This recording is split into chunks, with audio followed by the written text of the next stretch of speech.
What you're about to hear is part of the Podgods Network. If you have a problem with anything you hear, please write it in an email and go fuck yourself. Enjoy the show!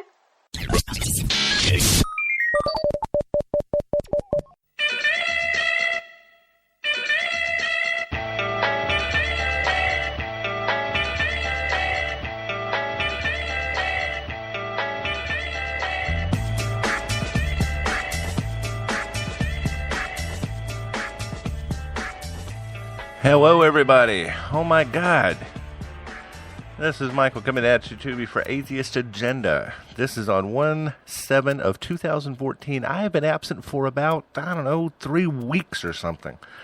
I haven't put out a single show at all, and we got cut off in the middle of our my last show because I had a little bit of uplink difficulties or whatever you want to call it, but we're back now.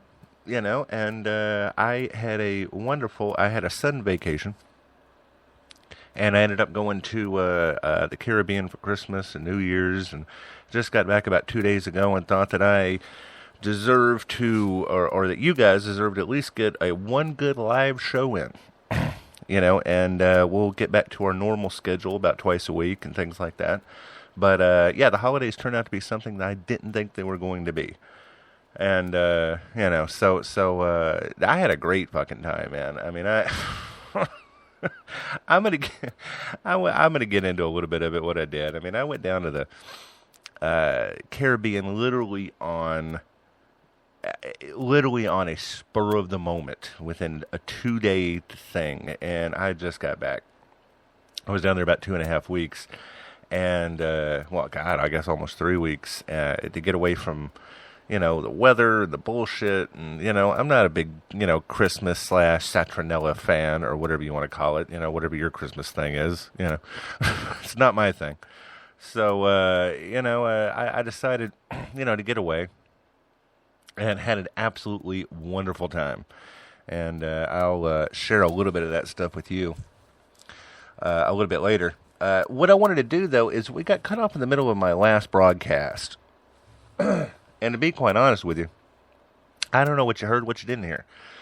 So the most part is maybe I should have went back and listened to it before I start this particular, this particular thing. But I'm going to play a few things. One that I don't know if you heard, and like I said, I should go back and take a look at it. But I don't know if you heard it, but I want to play it again.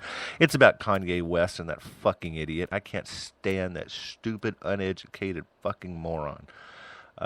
Anyway, there's a couple of things with him.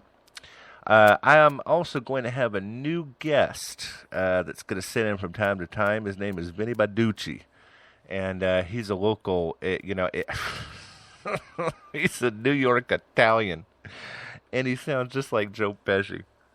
And over the weekend, he, I asked him because I was going to send this commercial into Amazon for their Godfather Collector Series, DVD, all, 3 of them and everything else. And I asked him to do a promo for me, and I do have that tonight, or today, rather. I have Kanye West, that fucking idiot, what he's doing. I got current news for the last, week. I guess I should have prepared a show for the year in 2013 and the news and the bullshit and all that kind of stuff. And I've got some atheist shit, and I've got a little music for you. I recently just got in the mail something I can no longer produce because evidently our show is getting, pretty big. Yeah, I think we have, I think it's like 1,200 followers just on Spreaker alone, and 1,200 listens or 1,400 listens or something like that. Then I have another, it just grew while I was gone, people looking at old episodes, and I have, between the other 2 forums that we broadcast on simultaneously, I've got 4,000 on another one and 3,000 on another one, so we're up to 4, 5, 6, 7, 8, about 8,000 people that listen to us. So if you have any questions, comments, anything, get on chat. Come on Spreaker.com, get on chat. I'll address everything that you have on here. I did not get a chance, though, however, to prepare any kind of emails because I looked on my emails when I got back and I had a shitload of love and hate mail because you fuckers either love me or hate me. So, But I have a couple of things for Vinny.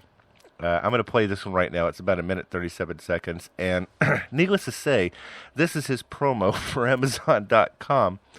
And, we had to cut it, and send it to Amazon.com. And evidently they used it in Europe somewhere.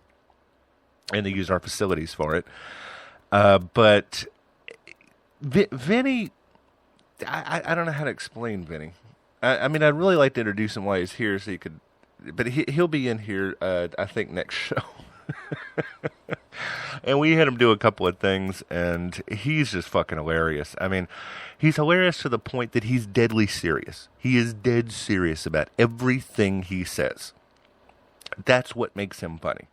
And he sounds like Joe Pesci. It is the classic, like, literally, my cousin Vinny, and his name is Vinny. So, I'm going to call... I should call my cousin Vinny from now on. But this is my cousin Vinny. Oh, my God. He is fucking hilarious.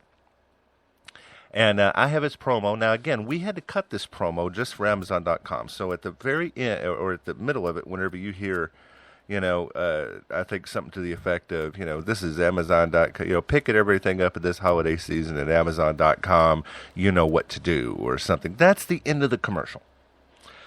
But then Vinny, has some problems with the law. He owns a pizza shop here in town, if that's not cliche even more. And he's had some problems, and he's a bit paranoid, and he's a little crazy, and we love him. He's been a good friend of mine ever since I came to New Orleans. So for about 3 years now, we've been pretty good friends. And so anyway, I'm going to give you Vinny's promo for Amazon.com. And I want uncut. I'm giving it to you uncut. We just let him go for a while, and he's dead serious. Keep that in mind. He is dead serious, and we had a little bit of a team here to produce it. So, he gets mad at everybody. So, all right, this is Vinny, promo number 1. Are you tired of bullshit mafia movies? Do you remember a time when filmmakers respected the integrity of real gangsters? You know what? Neither do I. So this holiday season, give them a gift they can't refuse. The Godfather Collector Series, available through Amazon.com. Tell them Benny sent you. They'll know what to do. What the fuck you mean they're gonna... Why? They'll know what to do? How are they gonna know what to fucking do if they don't know who I am? I was down there last Thursday. I was looking for Guido with a fucking baseball bat. Is that how they're gonna know who I am? Is that how I'm gonna end up getting fucking arrested for this shit? I swear to God, if you fucking jerking me over, I will fucking kill you. I swear to God. No, Vinny, we're not gonna do anything like that. All we wanted you to do was do the commercial.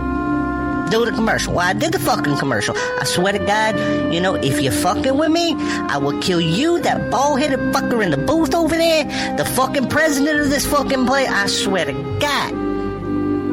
The president of this radio station can kiss my fucking ass. Because I'm telling you right now, I ain't being put up with this, and I'm not being set up for nothing. Alright? If I'm being set up for something, then you all coming with me, and I'm slaughtering the fucking mass of you. Are we clear? Do we understand each other? Yeah? Okay. You go ahead and print this shit. Don't be fucking with me. I'm serious.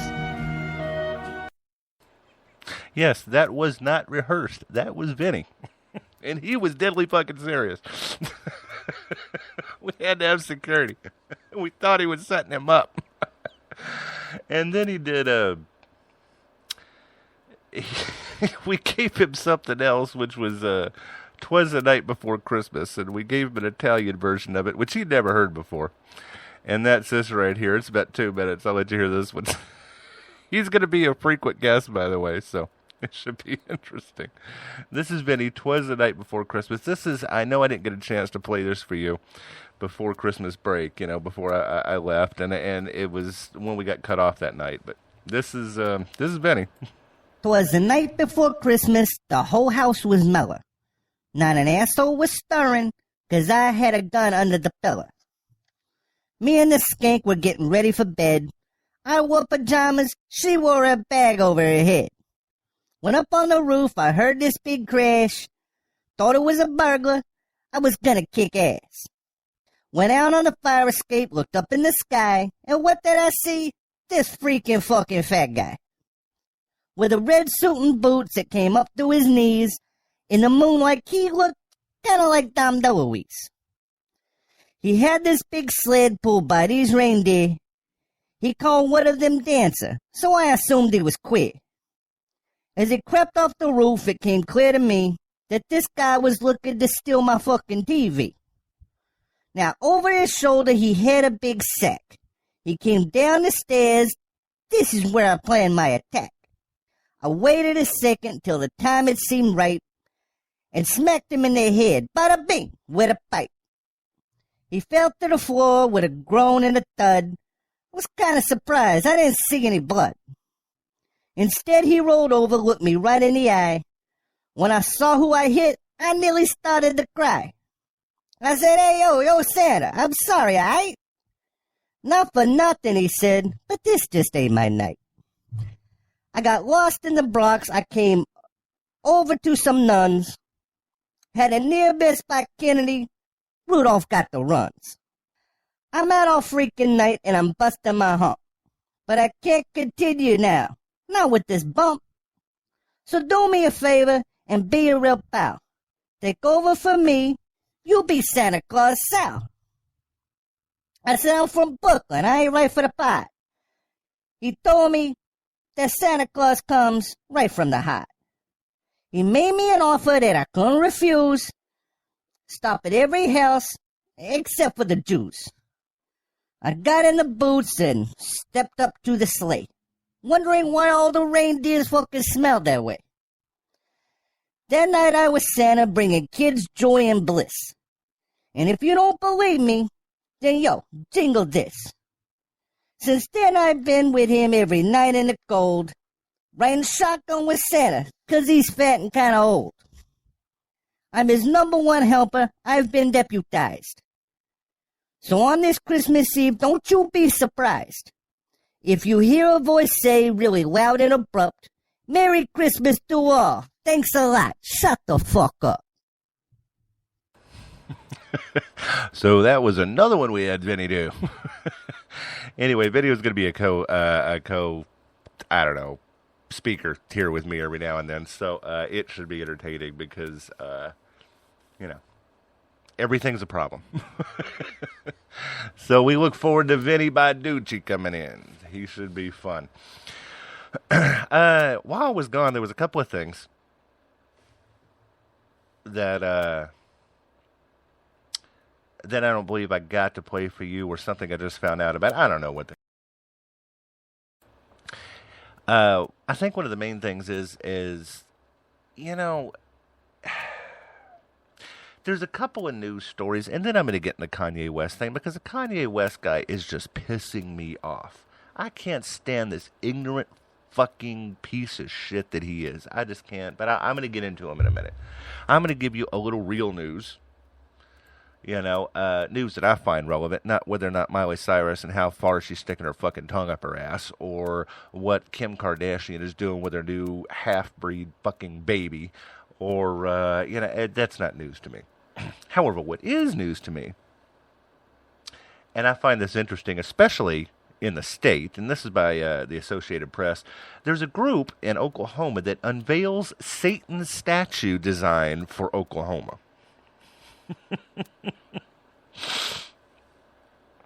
This came from the AP. The static group unveiled designs Monday for a 7-foot-tall statue of Satan. It wants it put in the Oklahoma City Capitol, where a Ten Commandments monument was placed in 2012. The New York-based Satanic Temple formally submitted its application to a panel that oversees the Capitol grounds, including an artist rendering that depicts Satan as Baphomet, a goat-headed figure with horns, wings, and a long beard that's often used as a symbol of the occult.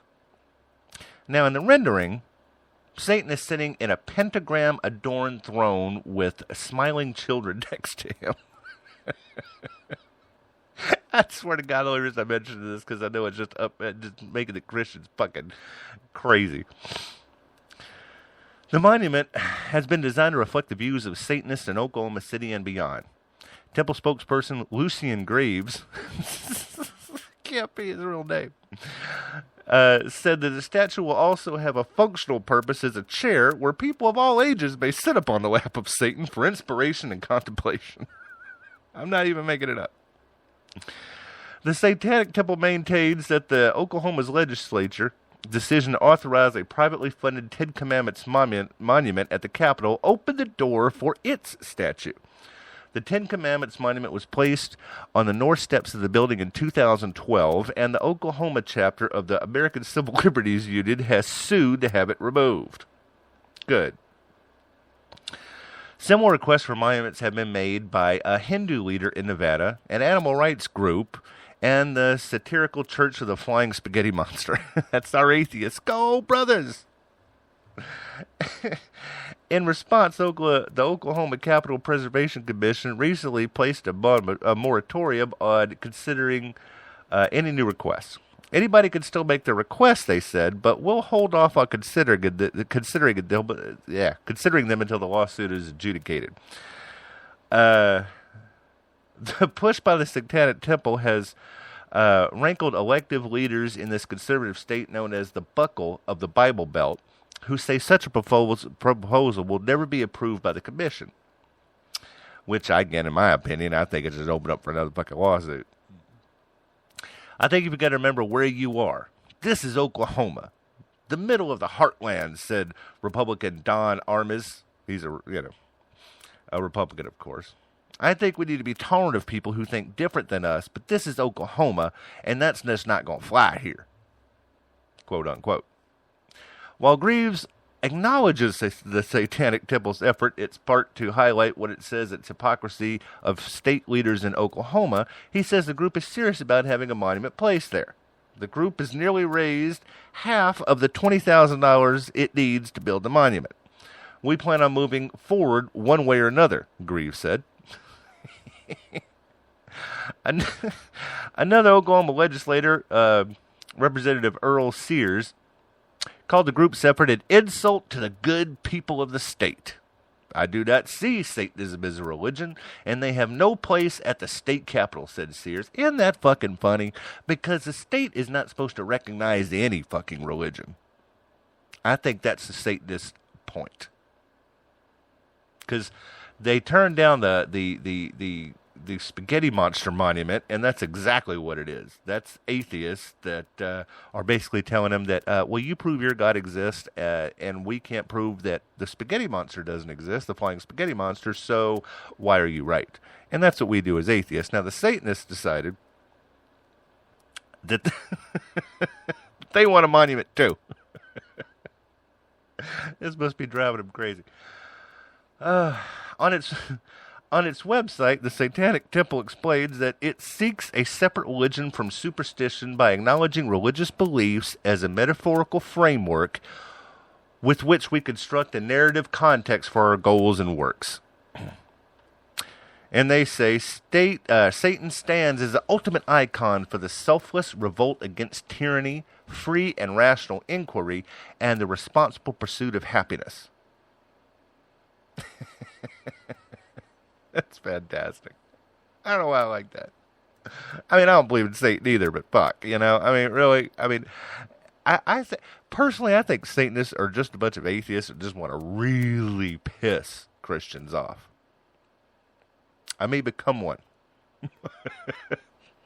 As long as I don't have to pray to shit, I'll be all right. Oh, God. That is so great. Now, the problem with this is and this is again little things that are happening around, and this I find pretty interesting. I found this and actually was ashamed for my own country. And to be honest with you, I've been ashamed for my own country for quite some time now. And it's entitled, this is by Salon.com, and it's entitled, Look at the Stats. America resembles a poor country. Now, last week President Obama gave one of the most important This is about 3 weeks ago. Then President Obama gave one of the most important speeches of his presidency when he spoke about the rapidly growing deficit of opportunity in this country. It was the president's most focused and deliberate address on income inequality to date. But for many, it wasn't nearly alarmist enough, for it didn't recognize how far this nation has fallen. It's time we call it what it really is. We have become a third world nation. I mean, it's ridiculous that we have homeless people freezing to death in the streets right now in this country. It's fucking ridiculous. America has become a rhino, rich in name only. That's the letters RNIO, rich in name only. By every measure, we look like a broken banana republic. Not a single U.S. city is included in the world's top 10 most livable cities. There is no place in America that is the top 10 to live in. Now, you redneck assholes are going to say, it's America, it's top the way it is. No, it's not. Our country fucking sucks.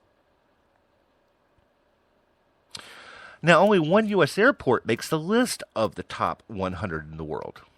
Our roads, schools, and bridges are falling apart, and our trains, none of them high speed, are running off their tracks.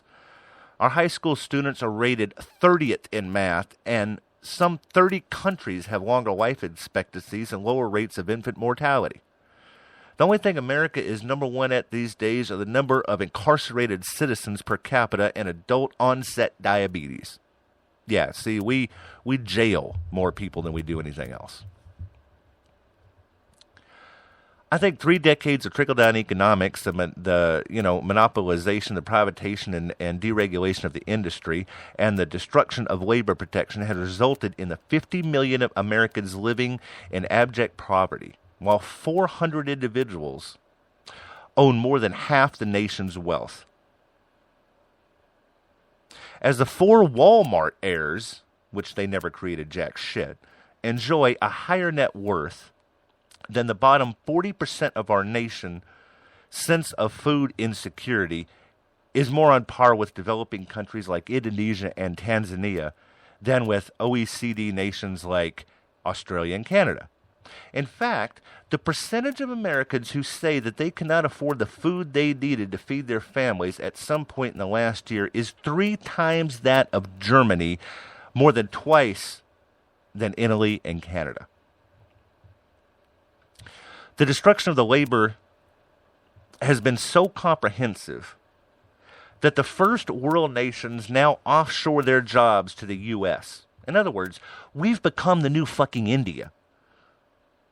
Whenever the big corporations here in America wanted to downsize, they wanted to save money, they outsourced all, especially their computer, their customer service, everything to India. I've had them call me. As soon as I hear an India voice on the phone, I say, get the fuck off my phone or don't call me again. That's what I do personally. You could do whatever you want to do. Because I know it's taken jobs away from American people. Now, all of these countries, which is just about everybody, doing better than we are, they're outsourcing to us. Foreign companies now see us as the world's cheap labor force, and we have the non-unionized South to thank for that. Chuck Thompson, author of Better Off Without 'Em, writes, like Mexico, the South has spent the past 4 decades systematically siphoning auto jobs from Michigan and the Midwest by keeping workers' salaries low and inhibiting their right to organize by rendering their unions toothless. Average wages for auto workers in the South are up to 30% lower than in Michigan. And this is interesting. In Sweden, the minimum wage is $19 an hour, and workers enjoy a minimum of 5 weeks paid vacation every year.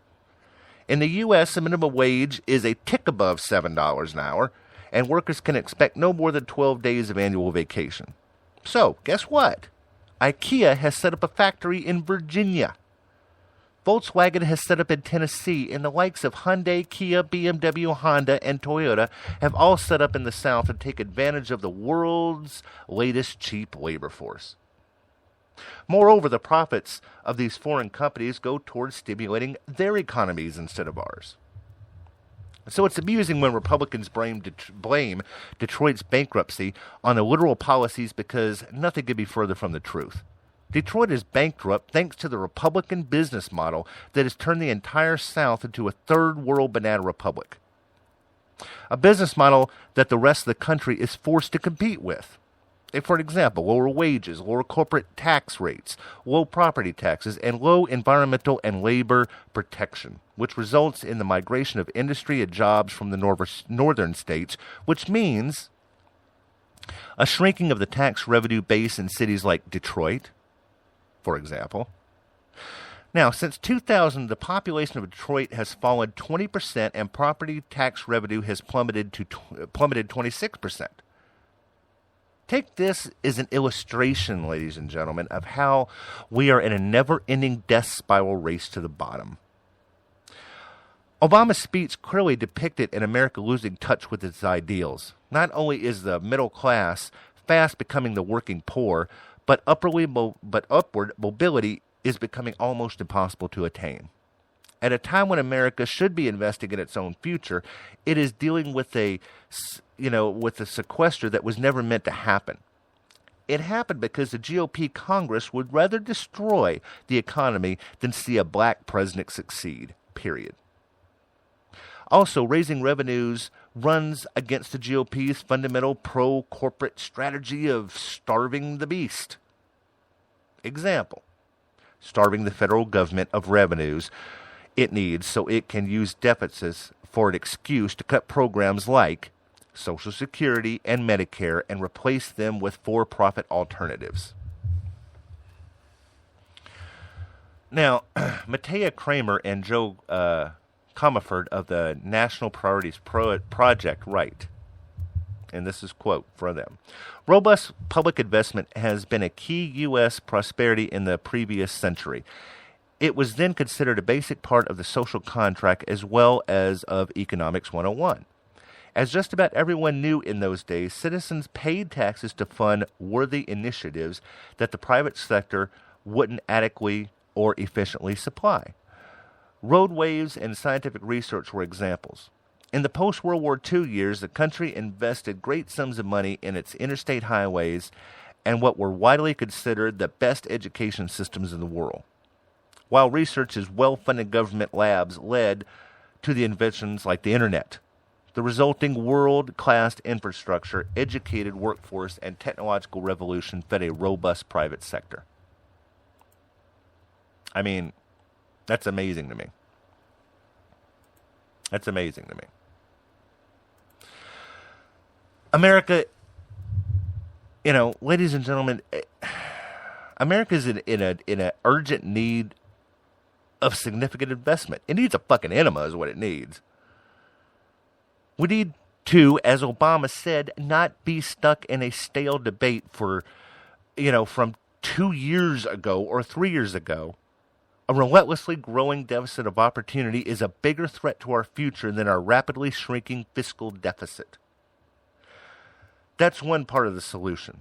The other part is a rejection of the Republican Party business model. A higher minimum wage, higher taxes on corporations and the rich, and a greater percentage of the labor force protected by collective bargaining will help restore the America whose middle class was once the envy of the world, and whose people were among the happiest and healthiest on the planet. I don't know about you guys, that just terrifies me. It terrifies me that we have become nothing. We are not a country that does anything.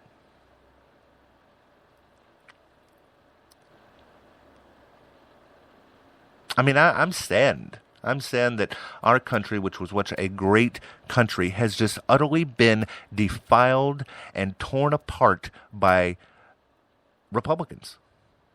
I mean, everybody has their faults in one way or another, but these Republicans, these greedy, church-going, God-worshiping motherfuckers are going to destroy this country. But as long as they have enough money in the bank, they can run to some fucking island somewhere and call it a day, and who gives a shit about my country? Way to be a Christian, Republicans. I swear to God, if you are a Christian and you're listening to this and you're a Republican, you're a fucking idiot. If you believe in that horseshit of a God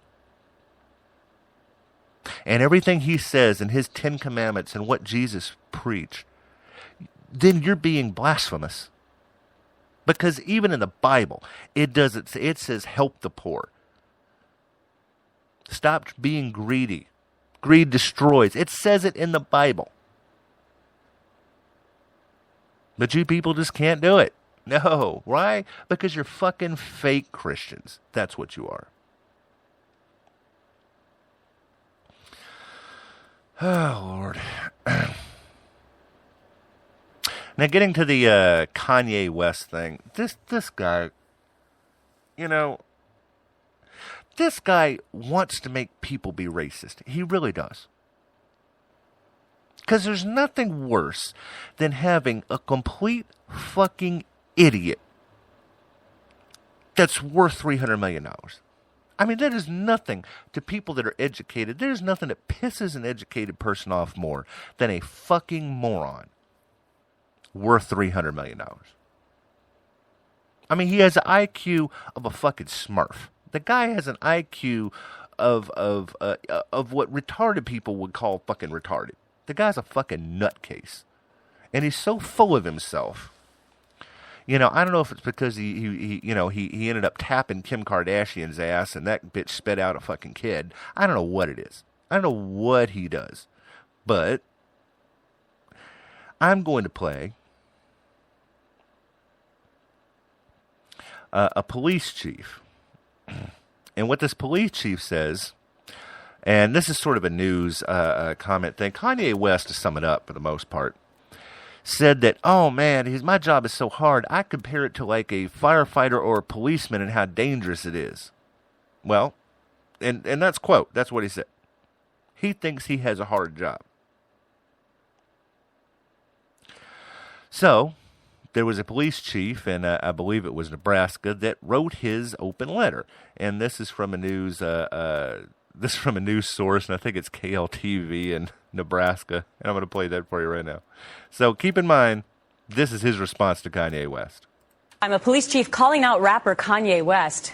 Brimfield, Ohio. This is the chief, David Oliver, publishing a scathing open letter on Facebook after hearing the rapper's comments on a radio show comparing the risks of his job to the dangers our police and military face.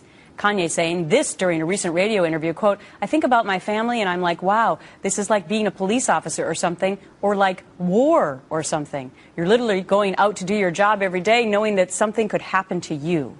Well, Chief Oliver fired back in his letter saying in part, quote, I want to thank you for putting your life on the line for all of us every day. Your job is just some very dangerous work. Most people don't consider if you rap really fast without a chance to inhale, you could pass out and hit your head. And he ended his letter with this rhyme. Check yourself before you wreck yourself. Chief Oliver.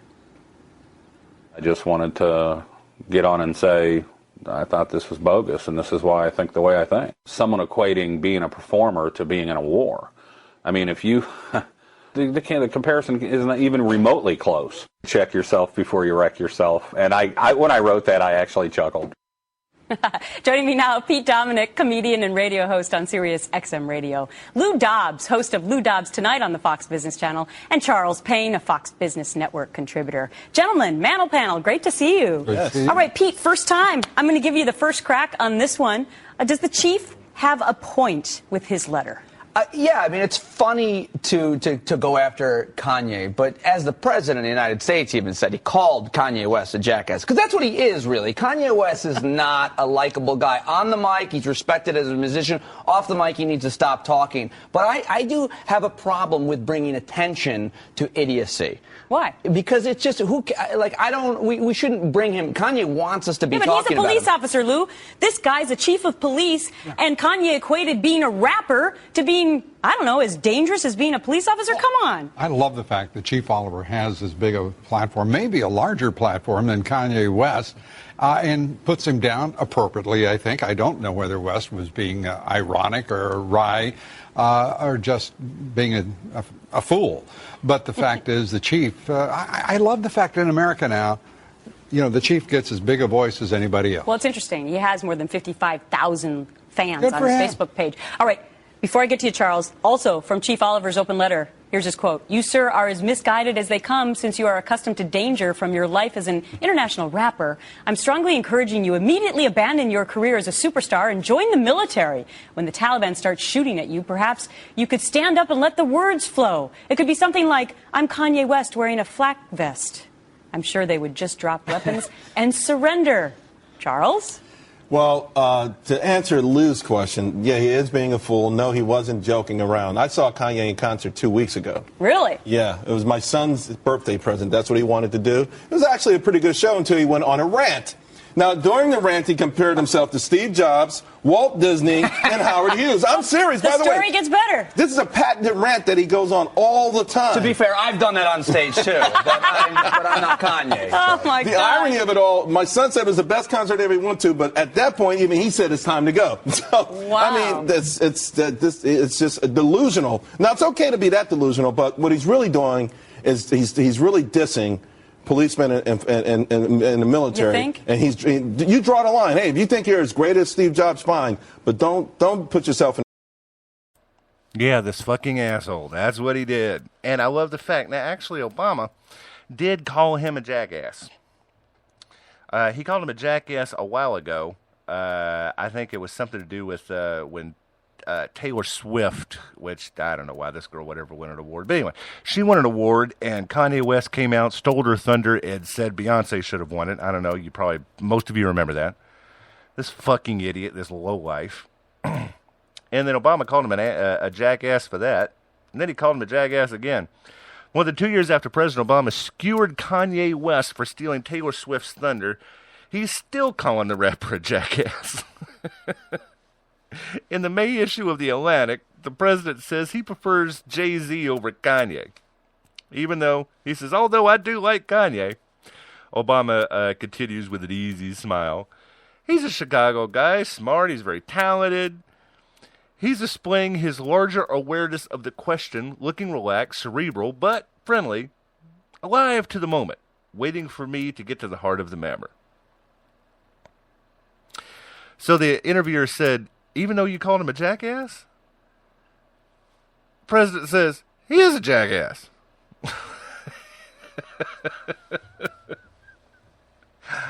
Oh my God. God's a fucking jackass.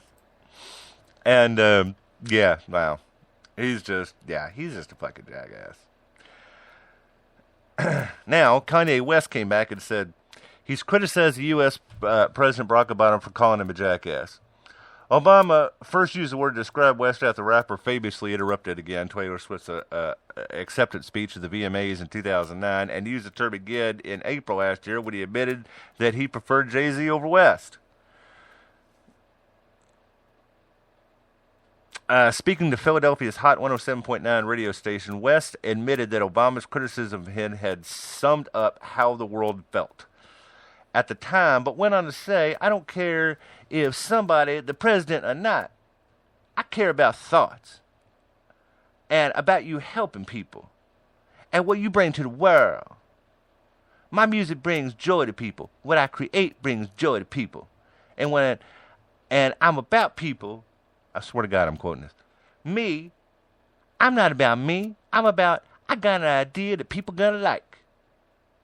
Now, he also made reference to Obama's previous comments about the U.S. obsession with celebrity culture, in which a politician said that people were obsessed with the lifestyles and actions of West and his fiancée Kim Kardashian, by adding, I think you shouldn't mention my baby mama name. Kanye West said that about Kim. I don't think you should be mentioning my baby mama name.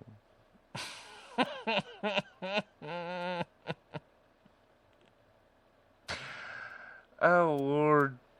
Now, on November 19th of last year, there was video footage of Kanye West giving an architecture lecture to students at Harvard University. It emerged online. Scroll down to the bottom of the page and click to listen.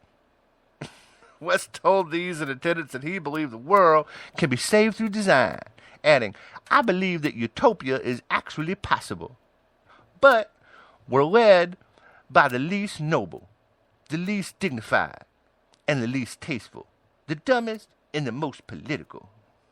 Well, see, that was clearly written for him. Fucking moron. Oh, God, when's he going to go away? When is rap going to go away? Can somebody please fucking tell me when rap is going away? It has been forever. And, they can't run out of shit. When are they going to run out of shit to talk about? How much can you rap about bitches and hoes and, fuck. I am so sick of rap music. Everything has its trend, but it just won't go away. So, when you're talking about these Chris Browns and these Lil Waynes and these Kanyes, because nobody ever seems to use a real fucking name anymore. Whenever you talk about these people, I was going to play something from Chris Brown featuring Lil Wayne and Busta Rhymes for you guys. And the reason that I was going to do it is because what these guys do is they create music, they create lyrics. They don't create the music. They sample. They dupe other music because they can't write music. They can write words that rhyme really fast, but they have no talent as far as writing actual music. Kanye being one of the people that does this the most. So I said, well, I'm going to play one of these because it's a really hard song to rap, and everybody's saying Chris Brown's the best and Busta Rhymes is the best. And then I ran across the same song performed by a white girl and her white boyfriend. And it's a group called Carmen. And I ran across this, and, I wish I had the original to play for you now. You'll understand this one more. I'm going to play this for you and see what you guys think of it. Yellow model chick, yellow bottle sipping, yellow Lamborghini, yellow top missing. Yup, that stuff look like a toupee. I get what you get in 10 years, in 2 days. Ladies love me, I'm on my cool J. If you get what I get, what would you say? He whacks it on and off, Mr. Miyagi, and them. That's the first part of that song. I love it. I think it is freaking hilarious. If you guys want to check it out, go ahead to YouTube, pull up Carmen, look at me now. I can't play the entire thing because God knows I'm getting letters for playing anything. And, so you might want to check it out. They won't let me play shit anymore.